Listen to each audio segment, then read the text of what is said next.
everyone's talking now about a world in which the driver is potentially absent in our motoring world, and yet, like you, I'm passionate about driving and what it's like to drive. How do you handle this? Well, I mean, look, I think, so it's an interesting topic, and I know we're going to figure this out together, but we can take the driver out of the machine, but I don't think we're going to take the love of the machine out of the driver. I mean, as people, we have a passion for the automobile, and I think, you heard Jim earlier talk about the fact that our performance sales have actually increased. They're not decreasing. People want performance vehicles. And I think it's going to be interesting to see how we're going to integrate the autonomous vehicle into our life. But I don't think we're ever going to, eliminate on a Sunday wanting to blast down the road and take control of the car. And so, I'm not worried about it. I think it's exciting. I think the technology that we're going to develop is going to hopefully improve all of our lives and maybe even improve where, performance vehicles go from here. Steve, anything to say on that? Well, I'll start by saying I love cars too. I work for a car company, and I think I work for the best car company in the world. So we have the pleasure of driving some great products.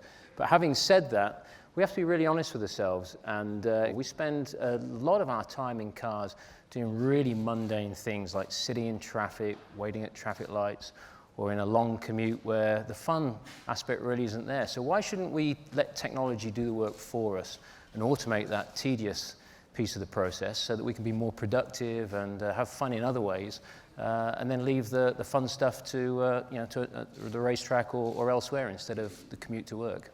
So sort of a split solution between when you want to be driven and when you should drive yourself. Lord March, what do you think? When would you want to drive and when would you want to be driven?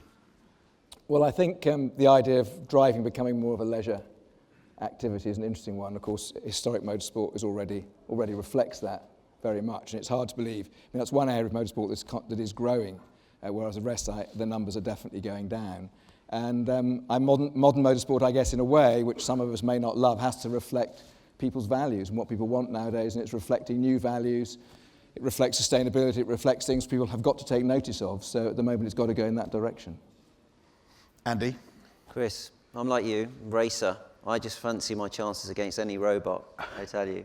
I think it's, I can fully understand the commute. But when you get into a racing situation, it's about intuition and instinct, and you're dealing with a moving variable target. The track's changing all the time, lines are changing, as you know, standing water, things are just moving. As a racer, you have to adapt to those situations, and I think that a racer would be faster than a robot in that situation.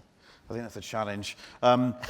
This week there's been a lot of press about the notion of driverless racing, so EV driverless racing. And I think the conversations around it reminded us how important the gladiatorial element of the driver is, that we want to get behind personalities and characters. The idea of just supporting a driverless vehicle as it goes around a circuit, I think, is troublesome. Can you imagine that at Revival in 20 years' time? No, I really can't, Chris. No. I think the moment people aren't involved, the engagement's gone and you're just not so caught up in it. I mean, I guess it's thrilling if you see them crashing all over the place, but it isn't thrilling for very long. Yeah. And where do we stand, Dave, on the subject of when you want to be driven? I mean, like you, I'm a passionate driver, but at 4 o'clock this morning when the alarm went and I had to drive to the airport, I just thought, I might happily be driven at this moment.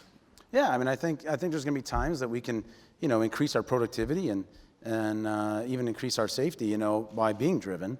But again, I know I'm a driver, and there's times that I'm going to want to just turn off that autonomous feature, and I'm going to want to take control. And so I think the solution is going to find itself to be, sort of a split solution between that time that you do want to be driven, and you can be more productive, you can do some work, you can do it safely.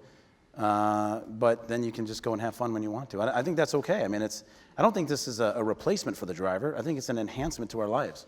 And I think that's how we have to look at this going forward. And if you look at where autonomous vehicles are going to be introduced first, it's mainly going to be in, cities where, we look at mass transit, we look at, deliveries, whether it be, commercial deliveries and things like that.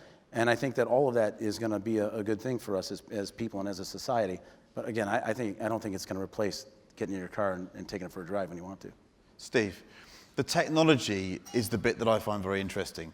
So I suppose the cleverest piece of technology in my life is my laptop. that manages to let me down about once a month. So the notion of a computer controlling the vehicle does worry me somewhat. No, I think you have to trust the fact that we've been developing cars for well over a century now, and we've been finding ways to overcome different technical challenges all the way through that time. And we have some very smart people, both within Ford Motor Company and in the partners that we work with as we're developing autonomous vehicles, to make sure that they are capable of coping with all of those situations that they will see, whether it's driving in snow or rain or bad weather conditions.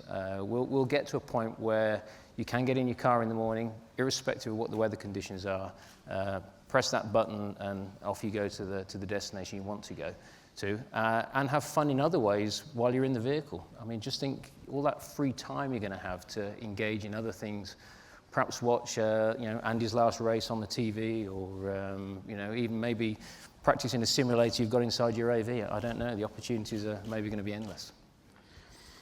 What do you think then of this notion of having computer-operated vehicles sharing road space with, frankly, dangerously hormonal animals like human beings? That's the bit I find very interesting as well.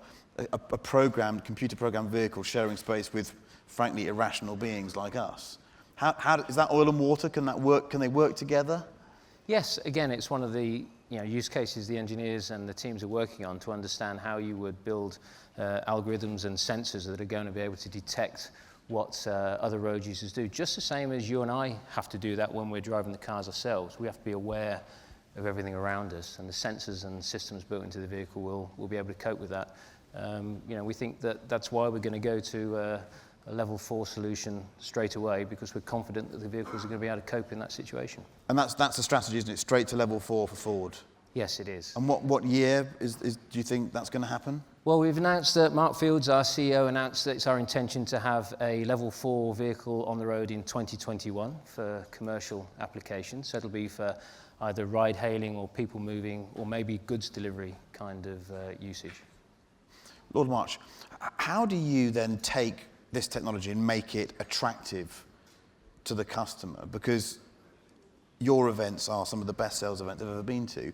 Festival of Speed, imagine an autonomous electric vehicle. How do you demonstrate that up the hill? Where are we going to get the drama from?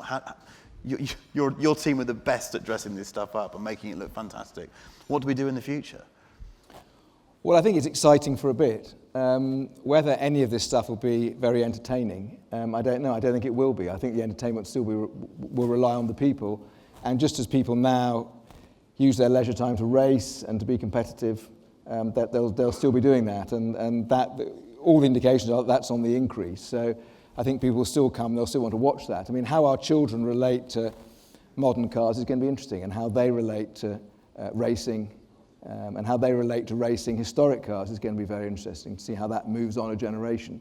But at the moment, it looks like it's growing, and it looks like people still want to come and watch it. And in fact, they want to watch that rather more probably. They want to watch a lot of modern racing, which reflects, I say, these sustainable values. So motoring and driving becomes a leisure activity?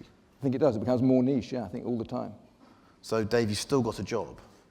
I'll have a job. So you've got to keep developing more drift modes. We'll have more of that kind of stuff. We'll teach the autonomous vehicle how to do donuts up the hill.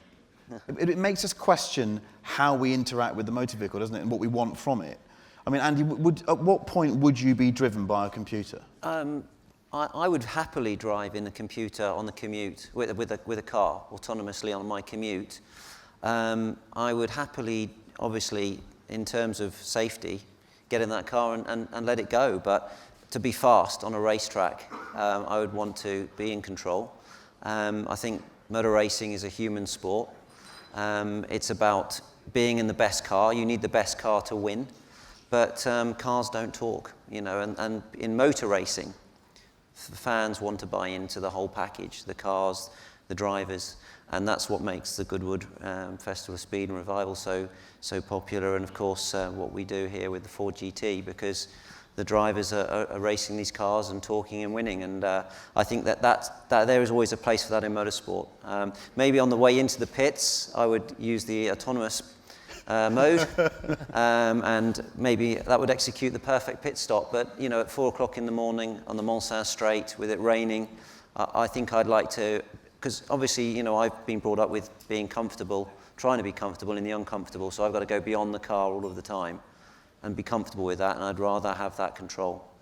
Yeah. One last question to Steve. Knowing the technology you have at your disposal and this wonderful machine I have behind me, how far into the future until you could deploy software in that thing that could beat him around a lap of Le Mans? I think it'll be a long time before we're replacing great drivers like Andy with cars that are going to do it on their own. I think that mobility and autonomy has its place to solve a number of the social issues that we have. If you spend time in any city, it's a challenge to move around and get from one appointment to another. And I think we have an obligation as a company with the technology that we have available to us to fix those issues before they become completely unmanageable. So I think we'll find the right application for the technology without taking away the fun that people want to have with motor vehicles and racing. But I like to think that in the future we'll be known for our driving DNA and perhaps our riding DNA as well, because we'll be able to turn the ride experience into something that only Ford are able to deliver, just as we've been able to do that with the driving side on the performance vehicles. Well, I think that's a good time to wrap it up. Thank you very much, everyone, for your input. Personally, I love driving. I hope that we never give up driving. I'm excited by being driven by computers. I'm excited about our inner cities being tidied up and being made more manageable. But yeah, as I look around these walls and I look at Jim Clark and I look at Broadspeed Capris and RS 500s, it reminds me of how much I love driving. So hopefully a future where both are involved. Thank you very much to our panelists. Thank you. Thank you.